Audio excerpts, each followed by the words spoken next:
Good afternoon, everyone. Our today's session is on the laws of sacrifice.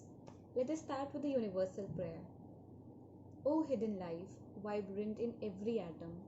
O hidden light, shining in every creature. O hidden love, embracing all in oneness. May each who feels himself as one with thee know he is therefore one with each other. 1 minute silence, please.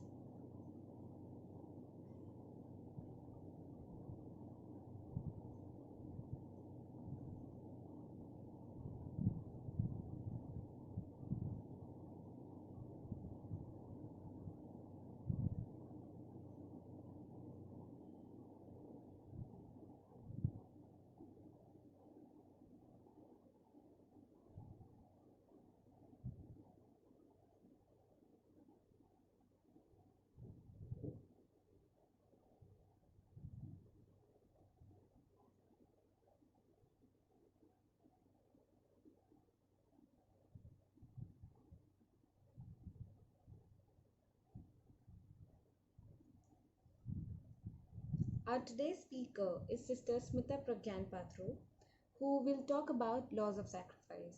She is a member of Theosophical Society since 2006. She is the president of Pythagoras Youth Lodge, Utkal Theosophical Federation.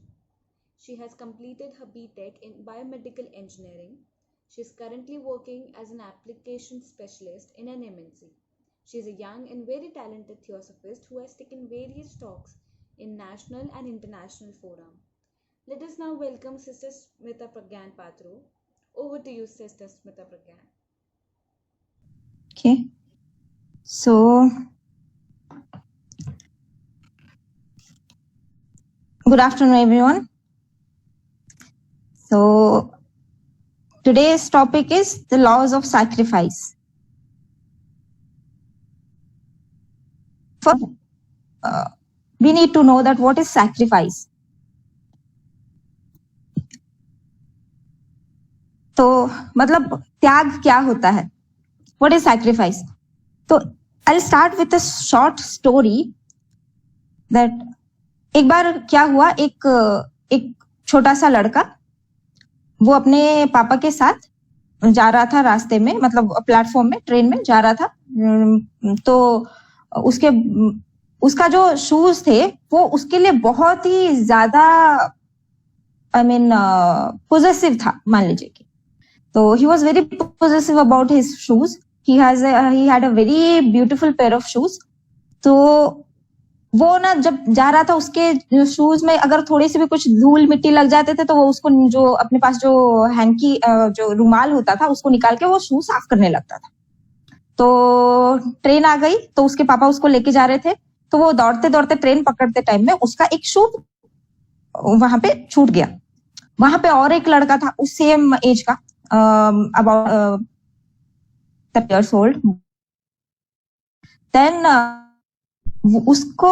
उसके पास इतने पैसे नहीं थे, he was very poor, कि उसको वो एक टूटा फूटा जो चप्पल होता था, कहीं कोई पड़ा हुआ होता था, तो वो पकड़ के उसको उसमें से एक कहीं किसी और का चप्पल किसी और का चप्पल पहन के इसे घूम रहा था. तब उसकी नजर उस जो दूसरे लड़के के जो शूज थे, उसका जो एक पैर में जो एक शू था, उसकी नजर उस शू पे पड़ी. तो वो फिर देखा कि ये जो लड़का है वो ट्रेन पे तो चढ़ गया है पर वो अपने शू को देख रहा है.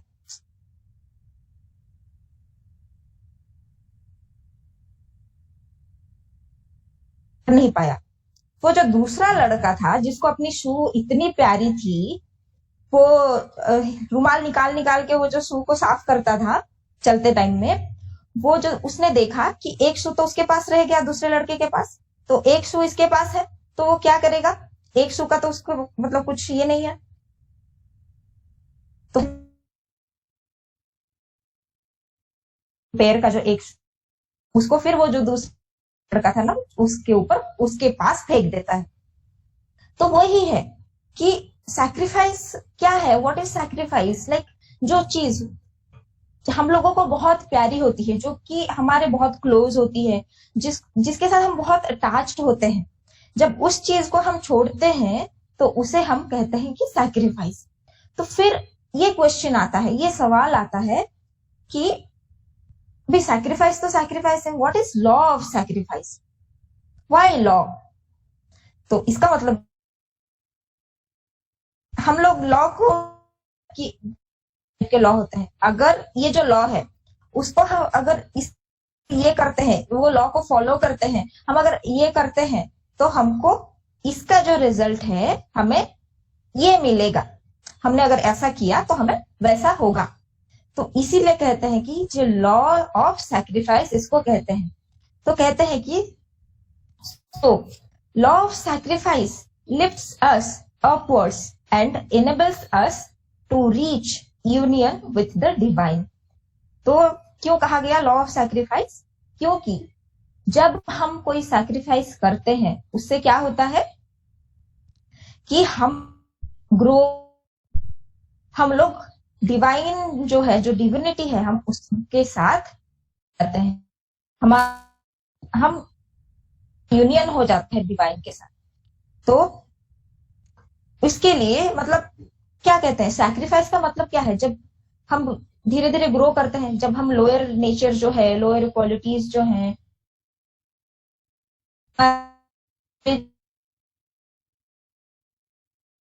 जो भी छोड़ के ऊपर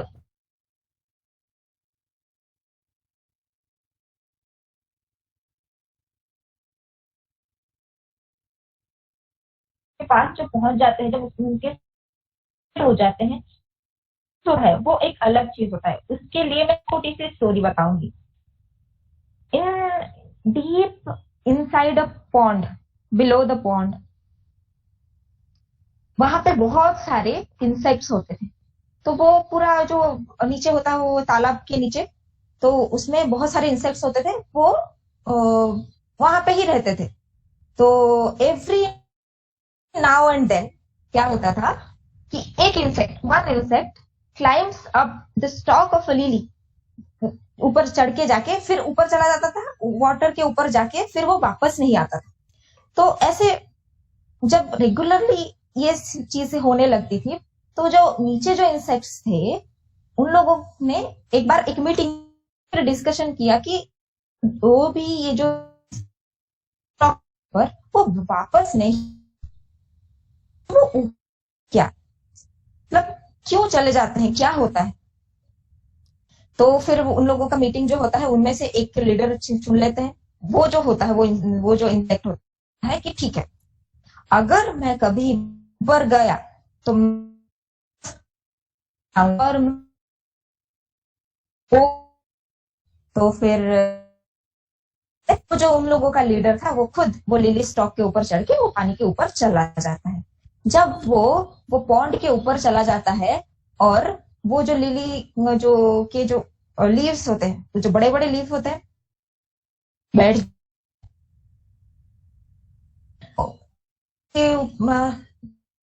मतलब वाटर ड्रॉप, फिर वो वहां पे जाता है।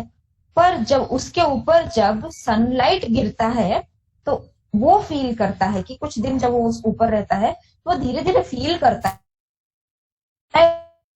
उसका ना कोई चेंजेस होने लग रहे हैं, उसका उसके विंग्स आ रहे हैं उसके। तो फिर वो बहुत खुश होके फिर वो उड़ने लगता है, फिर उड़ के फिर वो आके बैठता करता है। उसको पूरा जो वो जो सोचता था कि जो उसका जो पॉन्ड है जो नीचे रहता था, वही उसका मतलब पूरी दुनिया है। पर उसने देखा कि वो जो ऊपर चला आता है उससे वाला लाइफ तो कुछ नहीं है, ये जो ऊपर है, ये जो ब्लिस है, ये जो एक्सपीरियंस है वो कुछ अलग है। तो चीज वो है कि जब नीचे के लेवल पे रहते हैं तो वो अलग बात है, हम जब नीचे के लेवल पे रहते हैं तो हमें तो समझ में नहीं आता कि ये क्या है और हायर लेवल की चीजें क्या है। कि नहीं, हम ये सब चीजों को छोड़ते हैं जिसके साथ हमको अटैचमेंट है। इतने सालों से जो इंसेक्ट्स वो पॉन्ड के नीचे रह रहे हैं, खा रहे हैं, पी रहे हैं, तो उससे तो उसको कुछ, उन लोगों का तो कुछ अटैचमेंट होता ही होगा ना। जब उसको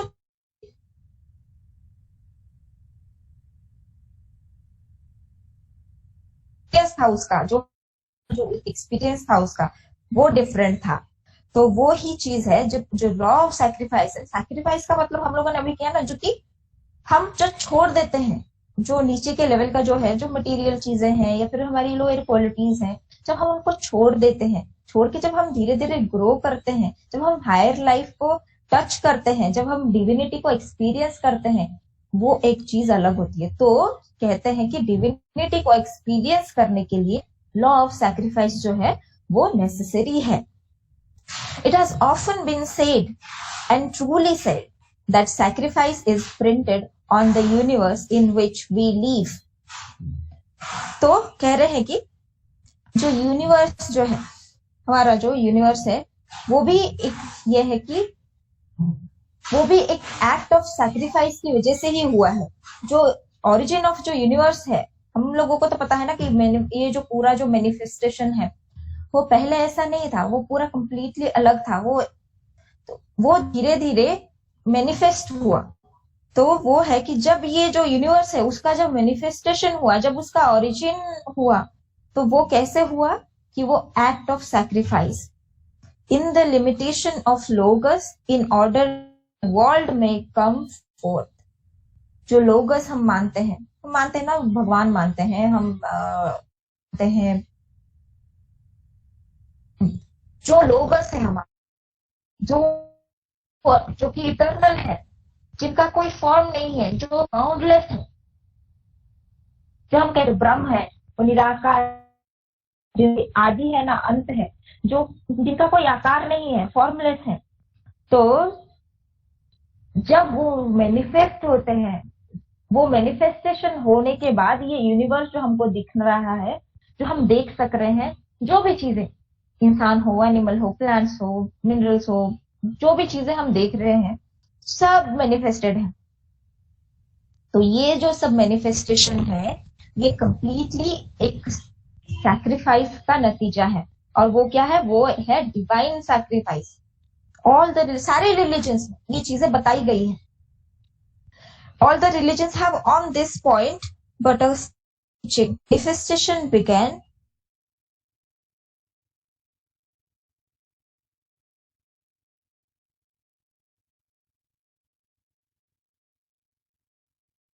कहते हैं कि हमारे जो भगवान है, गॉड है, वो ओमनी प्रेजेंट है, ओमनीशेंट है, इटर्नल है, बाउंडलेस है। जब मैनिफेस्टेशन हुआ, जो फॉर्मलेस थे, जो कंप्लीटली, जिनका कोई फॉर्म नहीं है, जो निराकार है, वो फॉर्म में आए, उनका फॉर्म हुआ। जो कि कंप्लीटली बाउंडलेस थे, जिनका कोई बाउंड्री नहीं था, जिनका कोई बंधन नहीं था, जिन्हें कोई बांध नहीं सकता था, वो बाउंड हुए। जो कंडीशन, जो अनकंडीशन था, वो कंडीशन हो गया। क्यों? क्योंकि वो जो धीरे धीरे ऊपर से जब नीचे आए, ऊपर से धीरे धीरे नीचे आए, नीचे के लेवल पे आए, मैनिफेस्टेशन हुआ। मैनिफेस्टेशन होने के बाद धीरे क्यों हुआ? कि एक्सपीरियंस गेन करना है। वो जो आत्मा है, जो सोल है, हमें एक्सपीरियंस गेन करना है। तो एक्सपीरियंस कैसे गेन करना है? जो नीचे के लेवल पे आने के बाद धीरे धीरे, स्टेप बाय स्टेप, हम लोग फॉर्म बाय फॉर्म ऊपर के धीरे धीरे ग्रो करेंगे। तो कह रहे हैं कि life becomes manifest by taking forms. So bye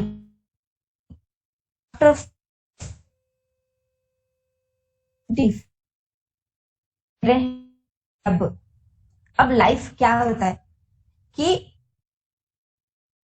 है फॉर्म, तब वो लाइफ इंक्रीज होता है, ग्रो करता है। पर जब लाइफ धीरे धीरे वो जब ग्रो करता है, मतलब जब फॉर्म, एक फॉर्म से दूसरे फॉर्म को जैसे वो ब्रेक करके जाता है, उसके बाद उसका इवोल्यूशन होता है। कैसे? अभी हम लोगों को ये पता है कि जो इवोल्यूशन प्रोसेस है, वो एक प्रोसेस में हम लोगों का लेवल एक है, वो डिफरेंट किंगडम्स होते हैं। पहले मिनरल हुआ, मिनरल से हुए वेजिटेबल किंगडम, फिर एनिमल किंगडम, फिर एनिमल किंगडम से फिर ह्यूमन किंगडम, फिर ह्यूमन किंगडम से सुपर ह्यूमन किंगडम। तो ये जो डिफरेंट फॉर्म्स है, वो फॉर्म को ब्रेक करते करते वो जब धीरे धीरे ग्रो करता है, तो ऐसे ही लाइफ का इवोल्यूशन होता है। तो कहते हैं कि फिर क्या होता है कि वो कैसे ग्रो करता है लाइफ नीचे तो आ गई, मैनिफेस्टेशन तो हो गया, जो हम जिन्हें निराकार जो डिवाइन जो लाइफ है उनका तो फॉर्म हो गया, वो डिफरेंट फॉर्म में वो दिखने लगे।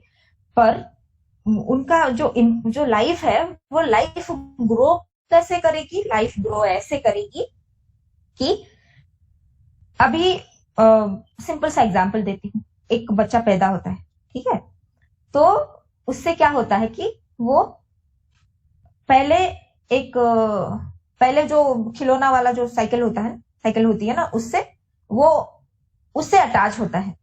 फिर धीरे धीरे जब थोड़ा बड़ा होता है तो उसको क्या होता है, ये जो खिलौने से उसको कोई लेना देना नहीं होता, कोई लगाव नहीं होती। फिर उसको चाहिए होता है कि मुझे एक रियल साइकिल चाहिए है। फिर जब उसको साइकिल मिलती है कुछ दिनों के बाद, उसको वो एंजॉय कर लेता है। करने के बाद उसको क्या होता है, फिर उसको लगता है कि साइकिल के साथ उसे कोई अटैचमेंट नहीं है। फिर उसको लगता है मुझे एक बाइक से, मतलब मुझे एक बाइक मिल जाए तो बड़ी अच्छी बात होगी। फिर वो बाइक लेता है। फिर बाइक लेने के बाद फिर कुछ दिन के बाद उसको मुझे तो ये है इवोल्यूशन का ये जो प्रोसेस है कि जो पहला मुझे तो उससे धीरे धीरे करके लाइफ ग्रो होने लगती है। जो है अर्लियर स्टेजेस में, पहले पहले आता है वो अर्लियर स्टेजेस में, उसको जब खिलौना हो जाता था उसको ये समझ में नहीं था कि ये खिलौना है करके। धीरे ग्रोथ को जब समझ आने लगती है, वो जब थोड़ा बड़ा होने लगता है तो उसको रियल साइकिल चाहिए होती है। तो वैसे ही जब एक इंसान जब हमारा कोई फॉर्म है ना, तो जब उसको जो लोअर लेवल है उससे पहले पहले तो उसको कुछ समझ में नहीं आता था, ये हाँ ये जो मटेरियल चीजें हैं ये कुछ नहीं है। पर जब धीरे धीरे वो उन लोगों को पाने लगता है, जब उसको होल्ड करता है, जब पैसे मिलते हैं, फिर उसको लगता है कि मैं थोड़ा और ग्रो करूं। तो जब वो मिल जाता है तो फिर उसे लगता है कि मुझे थोड़ा और चाहिए, मुझे थोड़ा पावर चाहिए, मुझे तो ऐसे क्या होता है, मटेरियल चीजों से आगे से आगे करके वो धीरे धीरे पावर पोजीशन ऐसे होके वो आगे बढ़ता है लाइफ। तो ये क्या होती है कि लाइक धीरे धीरे जब वो इन्वॉल्व होने लगता है तो इसे कहते हैं प्रवृत्ति मार्ग। प्रवृत्ति मार्ग मतलब वो इन्वॉल्व होता जा रहा है और उसी हिसाब से उसका जो लाइफ है वो ग्रो कर रहा है। इससे उसको मतलब सीख मिलती है। अभी हम कहते हैं ना कि अभी हम लोग पैसों के पीछे भागते हैं, पैसों के पीछे भागते हैं। आज हमारे पास पैसे हैं, जब हमारे पास कल पैसे नहीं होते तो हम क्या कहते हैं? जनरली बड़े लोगों को ये कहते हैं, लोगों ने तो है आज मेरे हाथ में है तो कल दूसरे हाथ में, है ना? तो यही चीज है। तो धीरे धीरे जब वो चीजें गेन करने लगता है और उससे उसका जो अटैचमेंट जब धीरे धीरे छूटने लगता है, किसी दूसरी चीजों पे वो अटैचमेंट या फिर वो उसका जो इंटरेस्ट है वो फिक्स होने लगता है, तो उसको वो एक लर्निंग सेशन है। उसको वो लेसन है कि नहीं ये जो चीज है ना ये कुछ नहीं है। तो ऐसे वो लेसन लर्न करता है। तो जो हमारे ग्रेट मास्टर्स हैं, महात्मास हैं, उन्होंने कहा है कि life is preserved not simply by taking but also by sacrificing that which you had already appropriated. तो ये कहते हैं कि लाइफ तो ग्रो हो गया, कि हमें ये जो चीजें हैं इन्वॉल्व होना है तो इन्वॉल्व हो गए, हम लोगों को लाइफ ग्रो हो गया। पर कहते हैं कि जो लाइफ है वो इंक्रीज और ग्रो सिर्फ ग्रास्प करके, होल्ड को किसी चीज के अटैच्ड होके मुझे ये चीज चाहिए उससे नहीं होती। जब हम सैक्रिफाइस करते इस चीज का, को बहुत ज्यादा अटैचमेंट होता है, जिस चीज के साथ हम लोग बहुत क्लोज होते हैं, जो कि हमारा बहुत नियरर डियरर जो भी है, कोई इंसान भले ही हो या फिर कोई चीज हो जिसके साथ हम अटैच होते हैं, जब हम उसका सेक्रीफाइस करते हैं तब लाइफ इवॉल्व करता है। सिंपल चीज है। कि जब हम इन्वॉल्व होते हैं लाइफ इंक्रीज करता है, ग्रो करता है। जब हम उसी चीज को, जिस चीज में हम हैं, उसी चीज को जब, तब हम वॉल्यूम करता है। All world by by a law in by issue of mutual by the recognition of mutual interdependence। तो कह रहे हैं कि हम लोगों को जो सैक्रिफाइस की बात की हुई है इन्होंने, मतलब क्यों सैक्रिफाइस की बात की है?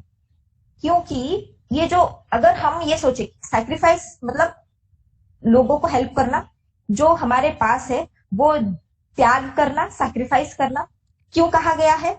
क्योंकि अभी ये जो पूरा यूनिवर्स है, ह्यूमन है, एनिमल्स हैं, जो टोटल नेचर है, ठीक है, तो उसमें जब अगर सब लोग ये सोचने लगे कि मैं क्यों सैक्रिफाइस करूं, मैं क्यों कुछ दूं, मेरे पास जो है मैं उसको पकड़ के ही रखूं, मुझे उसे देने वाली हूं, छोड़, तो क्या होता है? मान लीजिए अभी नेचर की बात ही देख लीजिए।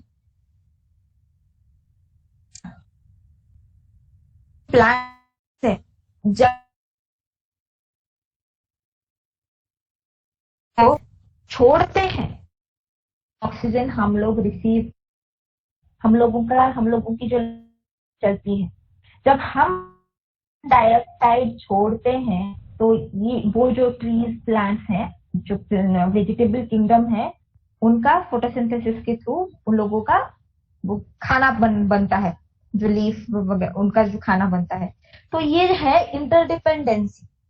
अगर हम बोले कि हम क्यों कार्बन डाइऑक्साइड छोड़े, हमारे पास तो ऑक्सीजन आ गया, हम क्यों के, वैसे ही नेचर भी ये सोच सकती है कि अभी प्लांट भी ये अगर ये सोच ले कि मैं क्यों ऑक्सीजन छोड़ू, मैं क्यों ऑक्सीजन छोड़ू, है ना?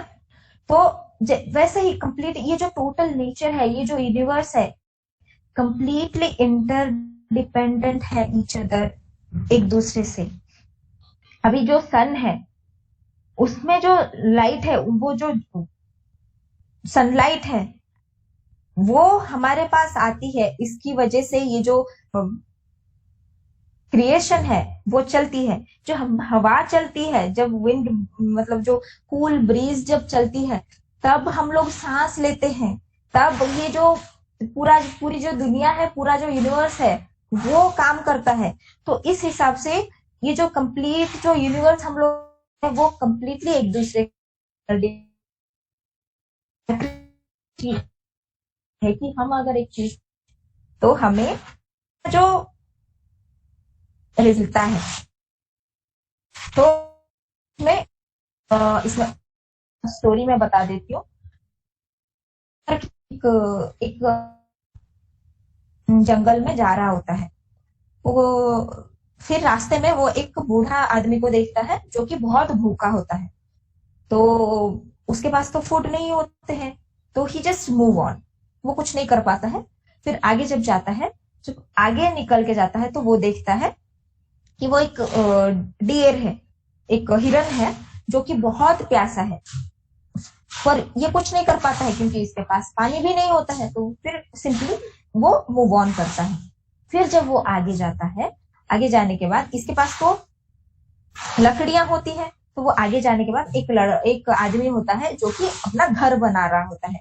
तो ये उसको बोलता है कि वो पूछता है इसको कि आपके पास लकड़ियां हैं, मैं घर बना रहा हूँ, आप मुझे हेल्प कर दो। तो ये क्या करता है, अपने पास जो लकड़ियां होती हैं वो लकड़ियां उस आदमी को दे देता है। फिर वो इंसान क्या करता है, उसके बदले इसको कुछ खाना और कुछ, तो ये फिर वापस आ जाता है, उसको जब खाना और पानी मिल जाता है फिर वापस आ जाता है। वापस आके वो जो इंसान, वो जो बूढ़ा आदमी होता है उसको थोड़ा खाना देता है। फिर वो जो बूढ़ा आदमी खुशी होकर, मतलब पेट भर जाता है, जब वो उसको थैंक्स बोल के बोलता है। फिर ये जो लड़का है वो फिर आगे बढ़ता है, वो जो हिरन होता है उसको पानी पिलाने के लिए। फिर वो जाता है, उसको पानी पिलाता है, फिर वो उसको थैंक्स बोलता है, वो जो हिरन है। फिर वो आगे, फिर एक दिन क्या होता है, वो जो लड़का है वो पहाड़ के ऊपर से वो खाई में गिरने वाला होता है, वो लटक रहा होता है एक पेड़ के ऊपर से। फिर उसको लगता है कि मैं तो आज गिरूंगा और मैं मर जाऊंगा। फिर वो बहुत जोर से हेल्प के लिए पूछता है। फिर क्या होता है, वो जो बूढ़ा आदमी होता है वो आके इसको अपना हाथ देके उसको बचाता है। फिर वो बहुत ही उसको चोट लगी होती है वो लड़के को। फिर वो जो हिरन होता है जिसको इसने हेल्प की होती है वो आता है और वो दौड़ के जाके जंगल से कुछ हर्ब्स लेके आता है, जो मेडिसिनल हर्ब्स होते हैं ना, वो लेके आके इसका ट्रीटमेंट करता है। ये है इंटरडिपेंडेंसी। अगर वो लड़का उस टाइम में सोचा होता कि मैं क्यों किसी को कुछ दूं, तो उस हिसाब से उसको भी आज हेल्प नहीं मिलती। तो ये है लॉ ऑफ इंटरडिपेंडेंसी।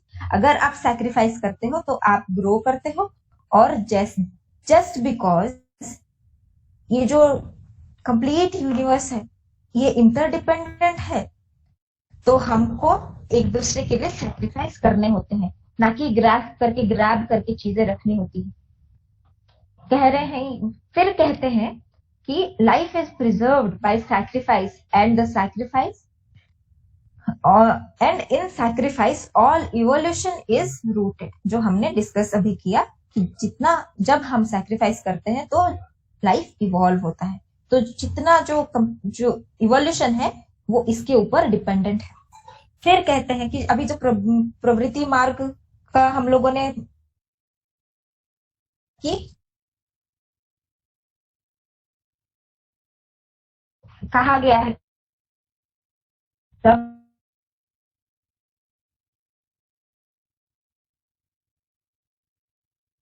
करना होता है,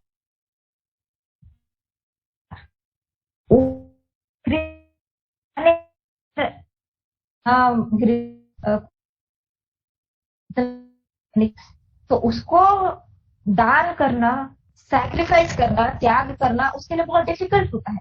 तो उसके लिए हिंदू रिचुअल्स में 5 टाइप के सैक्रिफाइसेस के बारे में बताया गया है।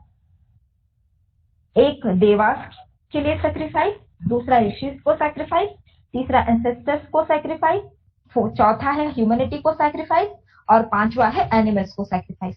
ये जो सैक्रिफाइसेस है, नॉर्मली हमको पता है ना, देवस को जो हम लोग सैक्रिफाइस करते हैं, क्या सैक्रिफाइस करते हैं हम? जब यज्ञ करते हैं, घी डालते हैं, जब पूजा करते हैं, फूल पत्ते फल जो हम देते हैं, जो घी डालते हैं, हवन करते हैं, यज्ञ करते हैं, वो हम क्या करते हैं, देवास को सैक्रिफाइस है।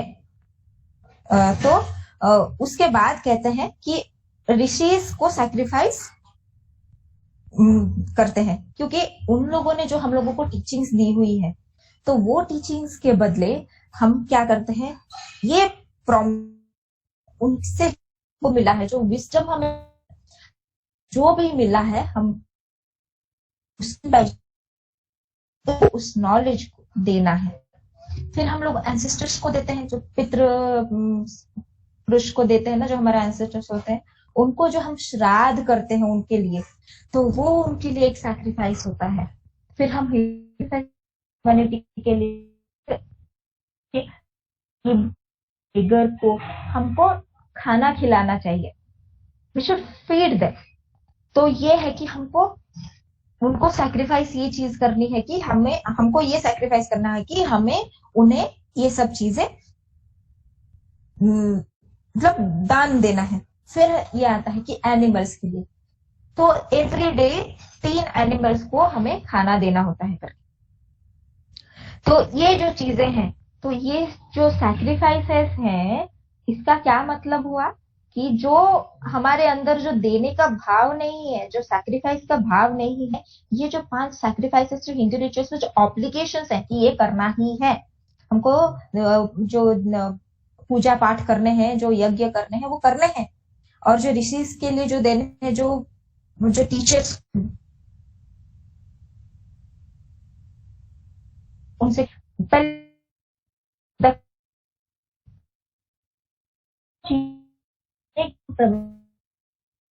के लिए है,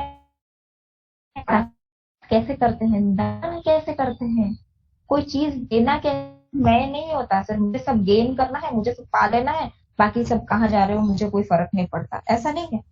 ये सब जो 5 सैक्रिफाइसेस है, ये हमें सिखाने के लिए कि ये क्यों करने हैं।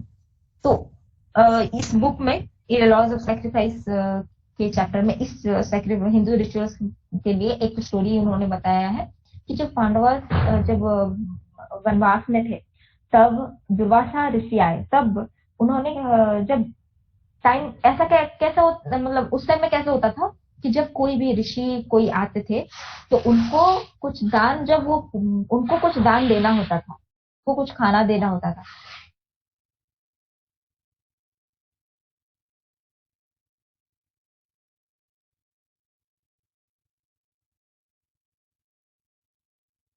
नहीं था।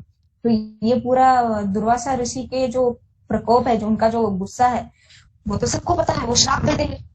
तो फिर तुरंत ही जो लॉर्ड ऑफ सैक्रिफाइस है, वो फिर आके उनको बोलते हैं कि एक दाना जो है फूड का, ग्रेन का एक दाना ढूंढो। फिर जो एक दाना मिलता है उनको, वो ढूंढते हैं पांडव, एक दाना ढूंढते हैं। उस दाने से लॉर्ड ऑफ जो सैक्रिफाइस है वो उसको ग्रहण करके जब वो सेटिस्फाइड होते हैं तो पूरी। तो ये कहानी कहने का मतलब ये है कि जब हम कुछ सैक्रिफाइस करते हैं तो ये पूरे जो मैनिफेस्टेशन है उसके लिए होता है, हमारे इवोल्यूशन के लिए होता है। फिर कहते हैं कि इसके बाद जब हम धीरे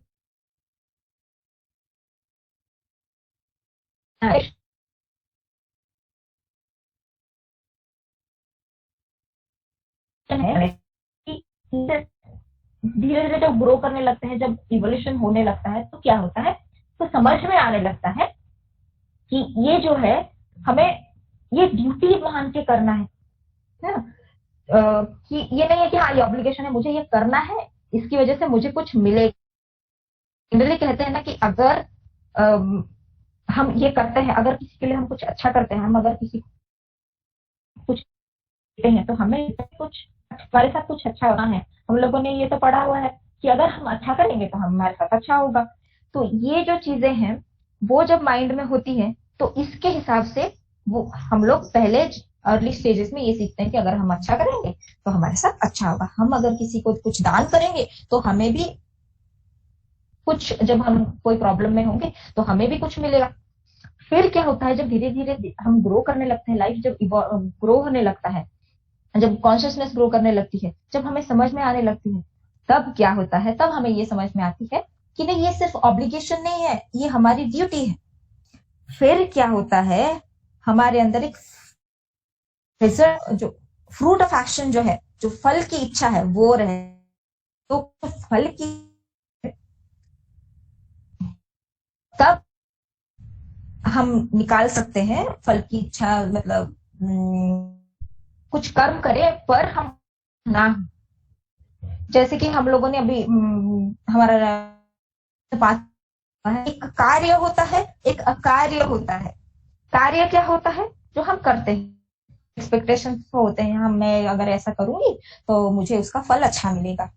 अकार्य क्या होता है, मैं काम करती हूँ पर उससे मुझे कोई अटैचमेंट है ही नहीं। मैं काम करती हूँ पर इसलिए करती हूँ कि मुझे ये करना है, ये ड्यूटी है मेरा, इससे मुझे कुछ फल की इच्छा नहीं है या फिर मुझे कुछ रिजल्ट्स नहीं देखने, मुझे बस करना है। तो ये चीज होती है। तो वो क्या होता है, उसके बाद जब हम है तो प्रवृत्ति मार्ग में हम धीरे धीरे क्या हुआ, आए इन्वॉल्व हो के, बहुत डीपली इन्वॉल्व हो के फिर एक स्टेज आता है, रियलाइजेशन हो जाता है ये जो है ये चीज कुछ नहीं है। फिर हम जो फ्रूट ऑफ एक्शन जो है ना उसको भी सैक्रिफाइस करते हैं, और उस स्टेज से हम निवृत्ति मार्ग में क्या होता है कि हमारे अंदर जो सैक्रिफाइस का जो फल की, क्योंकि ये जो फल है से वो हमें वर्ल्ड से अटैच करता है, तो इस हमें ड्यूटी मान के से निवृत्ति मार्ग में हम चले जाते हैं। तो कहते हैं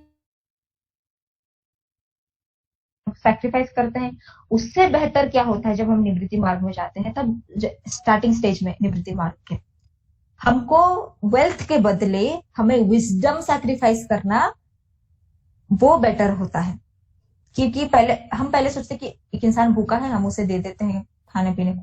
जब हम तो विजडम आने लगता है, तब हम क्या सोचते हैं कि जो है हमारा, अभी हमको ज्ञान मिला है, जो विजडम मिला है, उसको हम दूसरों को दें। तो इससे क्या होता है, तो फिर विजडम जब सैक्रिफाइस करते हैं, तब हम ये सीख जाते हैं कि हमें तो मतलब जो नॉलेज विजडम मिल रहा है, उससे हमको क्या होता है कि हमें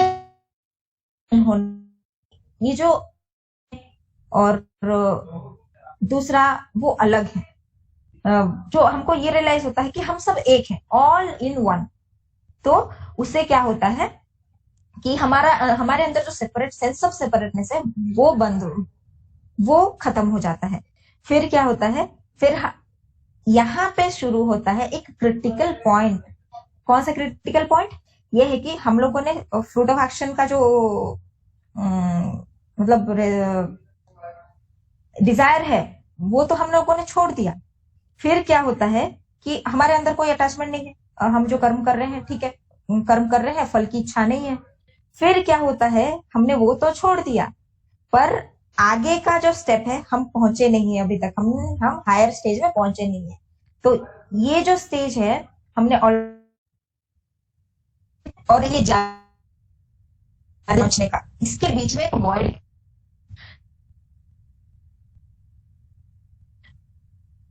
कहते हैं कि जब डिसाइड हो जाते हैं उनका रिजल्ट दिखना है, फिर हमें ये जो है कि हायर लाइफ को टच करना है, ये जो बीच में फिर एक इंसान झूलता हुआ रह जाता है।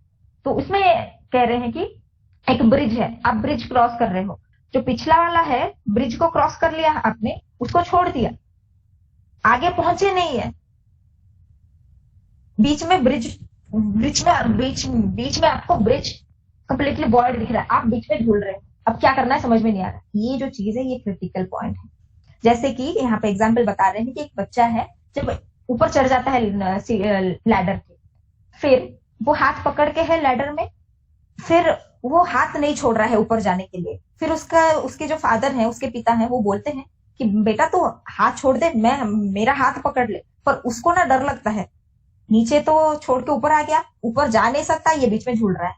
तो हमारा जो सिचुएशन है ना, वही हो रहा है। अगर हम वो लैडर को जो हमारा हाथ पकड़ के रखे हुए हैं, अगर हम वो हाथ छोड़ के, जब वो बच्चा जब अपने पापा को अपना हाथ दे देता है, तो वो ऊपर चला जाता है। तो वही चीज है, हमने प्रवृत्ति मार्ग तो एंडिंग हो गई, निवृत्ति मार्ग में पहुंचना, मतलब जाना है, समझ में नहीं आ रहा क्या करना है।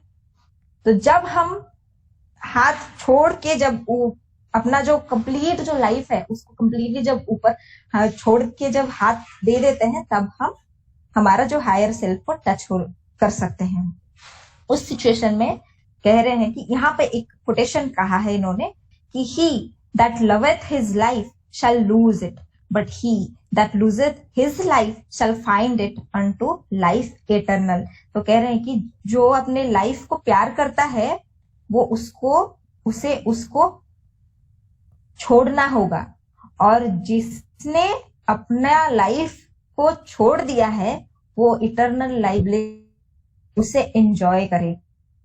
This is the test of the inner life, you can not touch the higher until you have lost grasp of the lower. जब तक आप नीचे वाले को नहीं छोड़ते हैं, तब तक आप ऊपर नहीं पहुंच सकते।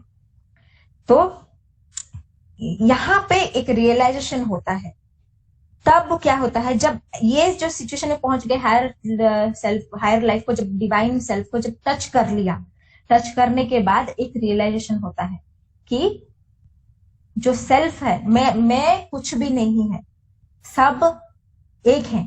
तो इसमें जय कृष्णमूर्ति ने एक जैसे कहा था कि जो हैमर, जो चिजल है, वो भी मैं हूं, और जो वो पत्थर है जिसको मैं वो चिसल से मतलब पत्थर भी मैं हूं और मैं भी मैं हूं,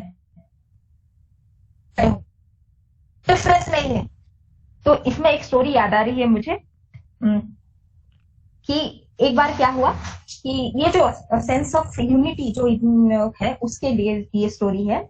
एक बार क्या हुआ, श्री कृष्ण ने कहा कि सबको कहा कि जो जो मेरे पास पहले आके पहुंचेगा, मैं ये समझ लूंगा कि सबसे ज्यादा दुनिया में सबसे ज्यादा मतलब प्यार वही मुझसे करता है।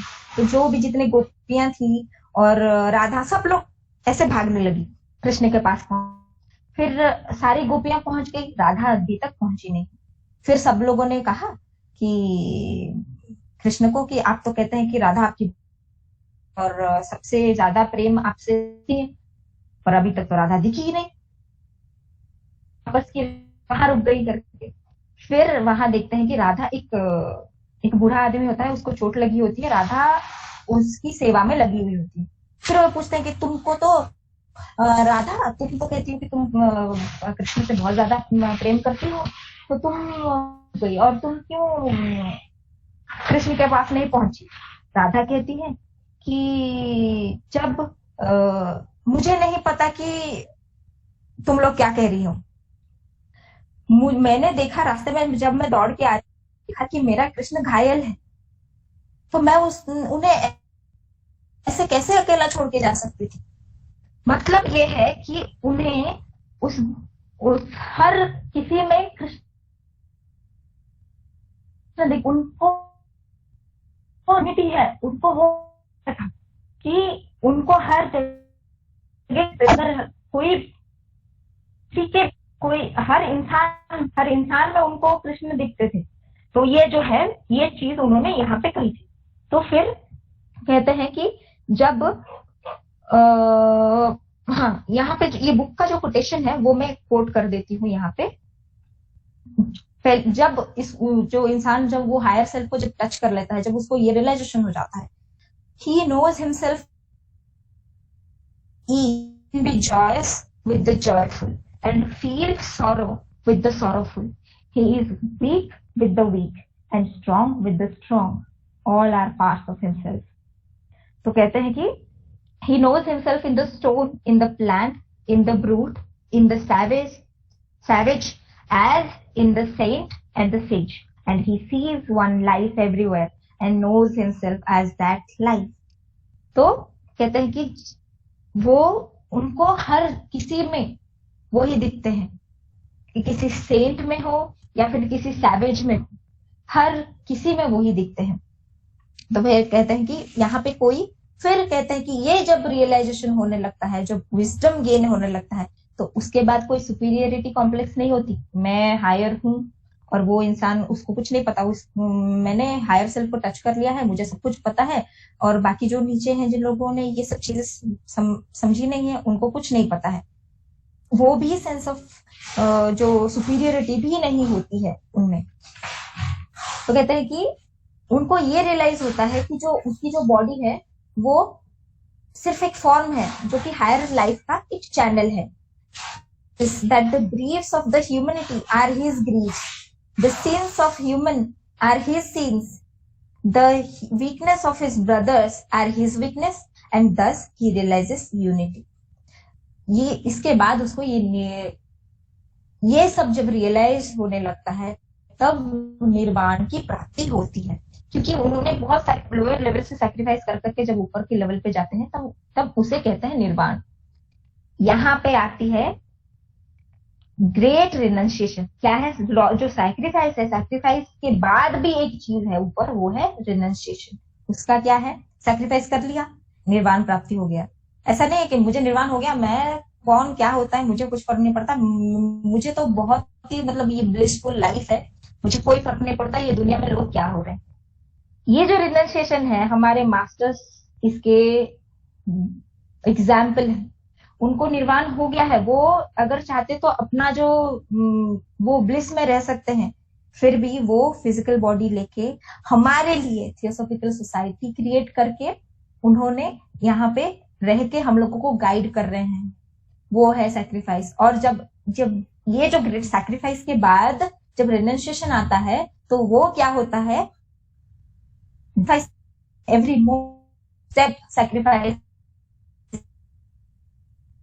हमारे मास्टर्स एवरी मूवमेंट हमारे लिए करते हैं, हमारी जो ह्यूमैनिटी है उसके लिए कर रहे हैं।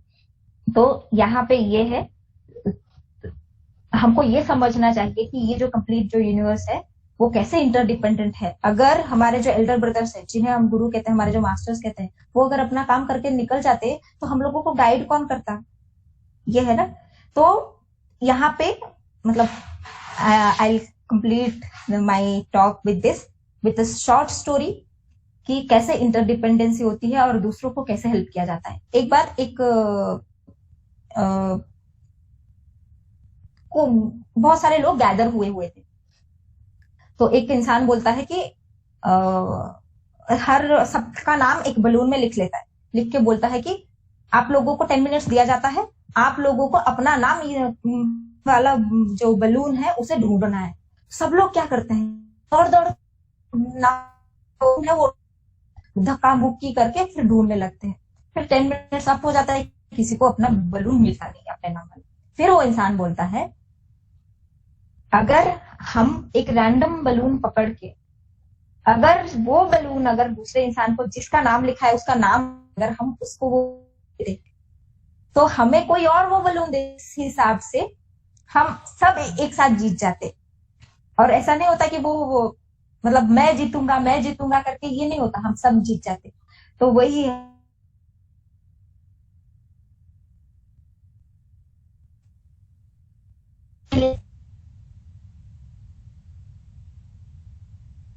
कि मैंने रियलाइजेशन कर लिया हो, मुझे अपने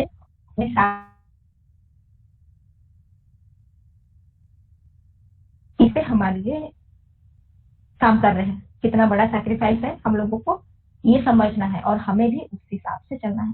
thank you so much.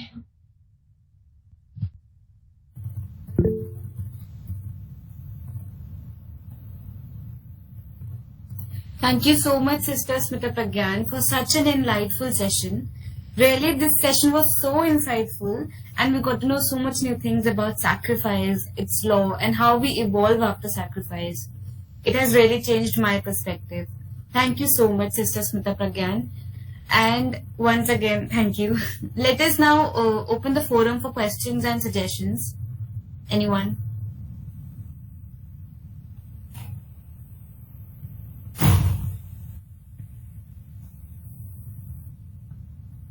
Sister Subralina, do you have any question or any suggestion? Please unmute your mic. I would thank Sister Smita Pragya for a very elaborate talk on laws of sacrifice and making us understand the very aspect of sacrifice as in sacrifice is a cycle. I could grasp this at least from a talk that it's a cyclic path. I mean, we all are as if playing a game in a cycle, like I pass something to you and you pass something to the other, and the whole thing comes to you. And aspect we learned from her is there is nothing like separate from us, like the story she was narrating or other stories she also elaborately spoke. Like we are reflections of our own selves, and others are our reflections. So is other in the law of sacrifice. We all are so one, and it will take some time for many of us to understand and actually visualize this. But it was really a very nice talk. Anyone some personal experience or any suggestions? Yeah, this is a good talk, and it is really inspiring. That means life is evolved through evolution. Survival of the fittest in the case of mineral and plants and animals. Mm-hmm. It is a law of sacrifice in that level. But as far as human beings concerned, sacrifice for the weakest is the important thing. So it happens according to the soul developed in each of us. For this, feeling of unity is necessary. sacrifice is more practical when degree of unity is higher and higher. That means Sunday at 3:30. That means that degree of unity. Yes. If anyone has any other suggestions, you may add, or we will end with the closing prayer.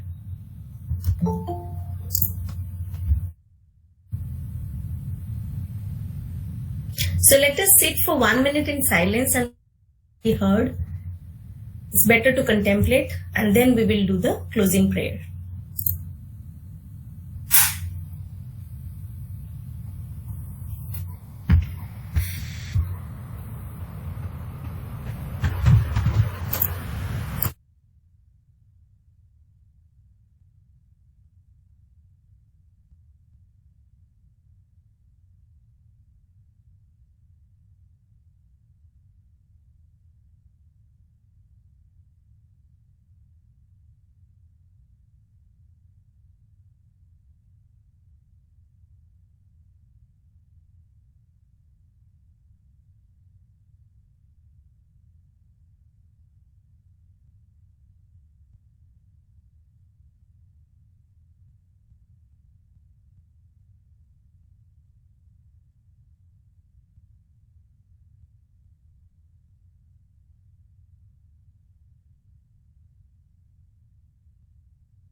Come back. So we will do the Om Asato Ma Sadgam Tato Jyoti Kurma Amrutam Gamay Sarve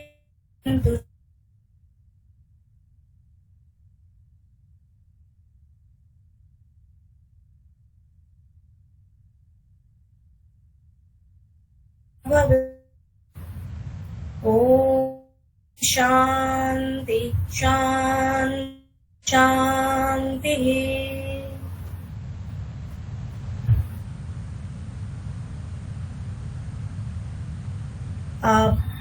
Basically, the first Sunday of every month a talk, and the next month we would release talk. So every Sunday, August month 2000.